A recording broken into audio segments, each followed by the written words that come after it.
እንደምን አላችሁ የዩቲዩብ ቻናል ተከታታዮቻችን። የዛሬው ርዕሳችን የሚሆነው የንግድ ትርፍ ቅድሚያ ክፍያ የመክፈያው ጊዜና አከፋፈል ስርዓት ነው። የዛሬውን ዝግጅት ይዤላችሁ የቀረብኩት ይልፋሽ አይርጋ በምስራቅ አዲስ አበባ የታክስ ትምህርት ከፍተኛ ባለሙያ ነኝ። እንግዲህ የቀድሞ የነበረው የገቢ ግብር አዋጃችን ላይ 979/2008 ከ9 ዓመት በኋላ ስንጠቀምበት ቆይተን በአዲሱ የፌዴራል ገቢ ግብር አዋጅ ማሻሻያ 1395/2017 7 ዓላማዎች ይዞ ማሻሻያ የተደረገ ሲሆን ያው ከማሻሻያ ዓላማ ውስጥ አንዱ በገቢ ግብር ስርዓት ላይ ለውጥን ለማድረግ የመንግስትን ገቢ ግብር አሰባሰብ ለማሻሻል እና ለኢኮኖሚ እድገት እገዛ ለማድረግ የሚያስችል በመሆኑ ከሐምሌ 1 2017 ጀምሮ ጸድቆ በስራ ላይ እንዲውል ተደርጓል ማለት ነው። እንግዲህ በአዲሱ የገቢ ግብር የፌዴራል ገቢ ግብር አዋጅ 1395/2017 ላይ ማሻሻያው ቀድሞ ከነበረው አዋጅ 979/2008 ውስጥ የተሻሩ አሉ። ለምሳሌ የቲኦቲ የተሻሻሉ ደግሞ የግብር ከፋይ ደረጃ፣ የሰራተኛ ደሞዝ ግብር ማስከፈያ መጣኔ፣ የንግድ ትርፍ የኪራይ ገቢ ግብር መጣኔ ማስከፈያ የመሳሰሉት የተሻሻሉ ሲሆን ግብርን ደግሞ መሰረቱን ለማስፋት ሲባል አዲስ የተጨመሩ አዲስ ታክስ የሚከፈልባቸው ገቢዎች እንደ ዲጂታል አገልግሎት ከዲጂታል ይዘት ፈጠራ የሚገኝ ገቢ መሳሰሉትን አካቷል ማለት ነው።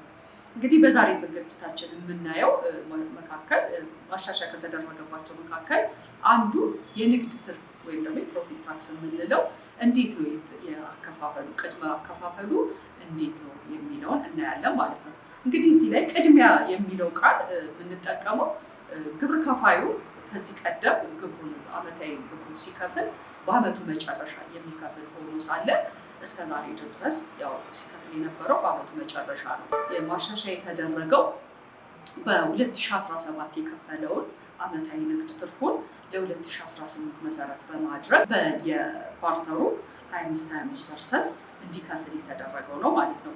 እንግዲህ እዚህ ጋር ማስከፊያው መጣኔ ምንም መሻሻያ ያልተደረገበትም ያው 30% ነው። በፊትም ካምፓኒዎች ፕራይቬት ሊሚትድ ኃላፊነት የተወሰኑ ድርጅቶች 30% ኮርፖሬት ታክስ እንደሚከፍሉበት ይታወቃል ማለት ነው።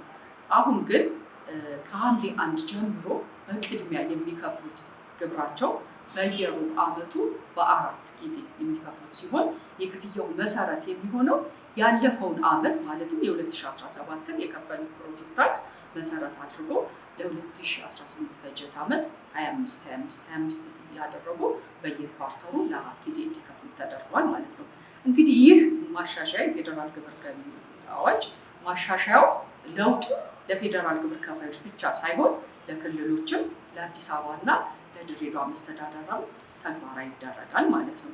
እንግዲህ እዚህ ጋር ከርዕሳችን አኳያ የመክፈያው ጊዜ መቆጠር የሚጀምረው ከመቼ ጀምሮ ነው የሚለውን ስናይ በገቢ ግብር ማሻሻያ አዋጅ 1395/2017 አንቀጽ 89 እንደተመለከተው በየ3 ወሩ ተፈጻሚ የሚሆነው ግብር ከፋዩ የሂሳብ ሪፖርቱን ከሚያቀርብበት ወር መጨረሻ ጀምሮ ካለው የ3 ወር ጊዜ በኋላ በሚኖረው በ30 ቀን ጊዜ ውስጥ የ3 ወር ጊዜ መቆጠር የሚጀምረው የሂሳብ ሪፖርት ማቅረቢያው ወር ከተጠናቀቀ በኋላ ካለው ጀምሮ ነው ማለት ነው።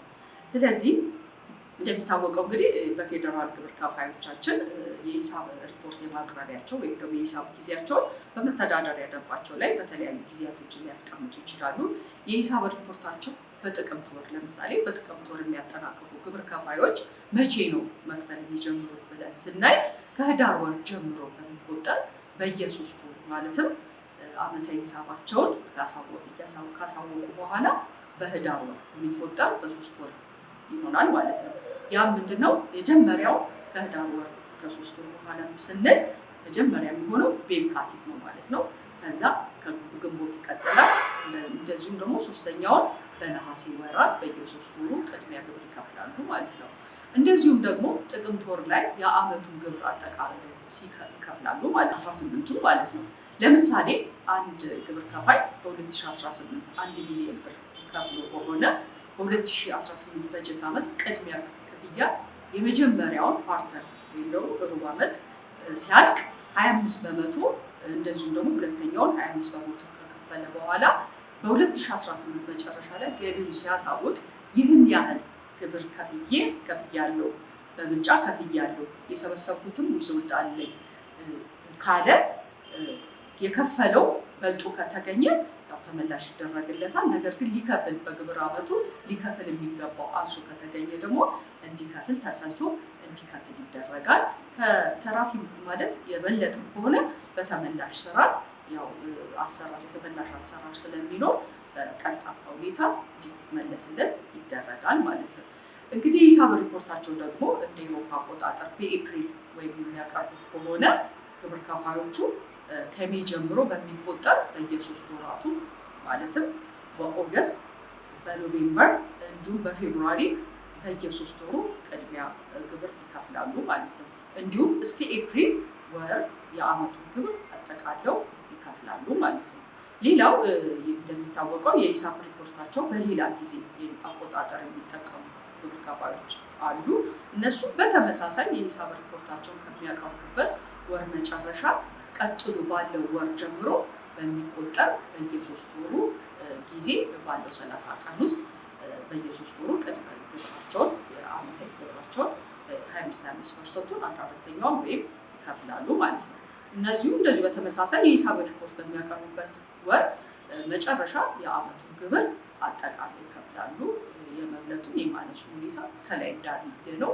በዛ መሰረት ተፈጻሚ ይሆናል ማለት ነው። እዚህ ጋር እንግዲህ ሌላው መነሳት ያለበት አዲስ ግብር ከፋይ ማለት ለምሳሌ በ2017 አዲስ ንግድ ፈቃድ አውጥተው ምንም ትራንዛክሽን ያልኖራቸው ቢሆን እንዴት ነው ሊከፍሉት የሚችለው ብለን ስናይ አዲስ ግብር ከፋይ ከሆነ ያው ባለፈው ማለትም በ2017 ምንም ትራንዛክሽን ስለሌለው 25% ቅድሚያ ክፍያ ምንም ላይ ሊታሰብ ስለማይችል አዲስ ስለሆነ እንደ መረጃ የምንጠቀመው 25% ሊከፍል የሚያስችል ገቢ ግብር ስለሌለ በ2018 የግብር ዘመን መጨረሻ ላይ ይከፍልና ከዛ በኋላ በየሩብ ዓመቱ 25%